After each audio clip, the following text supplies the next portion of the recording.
Na umaga po. Ito na po ang day 2.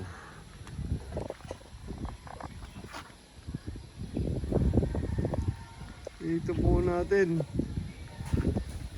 Lagay na po sila ng mga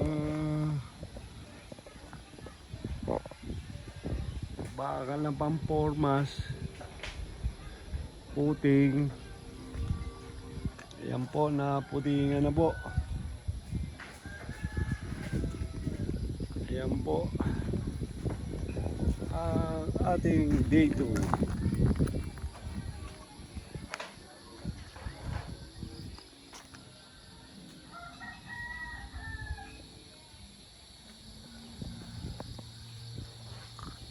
Ayan po ang ating day 2.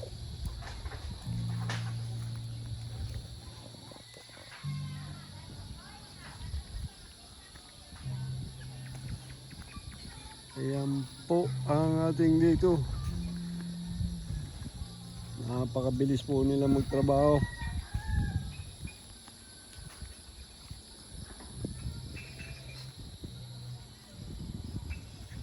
Ayan po ang ating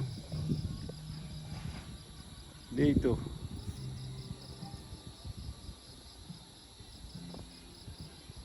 At bukas po pagka dumating ang hollow blocks, diretso na po yan.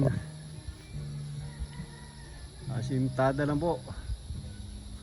Ganyan lang po ang ating tiny house na kitchen.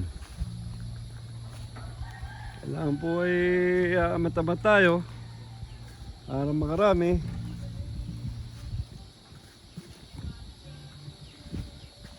Para po tayo ay makadabi ay aamat-amat po tayo. Ganun lang po.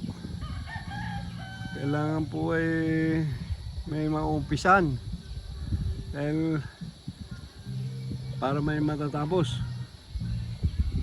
Kung wala po tayong umpisan eh hindi magagawa. Mahirap po pag puro plano rin.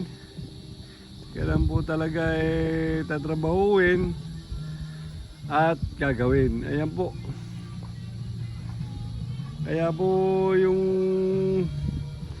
iisipin nyo yung gastos, huwag nyo pong isipin yun. Dahil po yan ay gastos lang yun. Huwag nyo pong problemahin. Ang mahalaga may matatapos po. Ayan po. Ayan po. May maumpisahan. Maraming salamat po. Don't forget to subscribe and click the notification bell para updated po kayo sa aming mga video. Maraming salamat po. Ayan po si Mama Inday. Anong masasabi mo, Mama Inday? Masaya ka na ba? Ayan po, panigarilyo lang. Pasiga-sigarilyo lang po.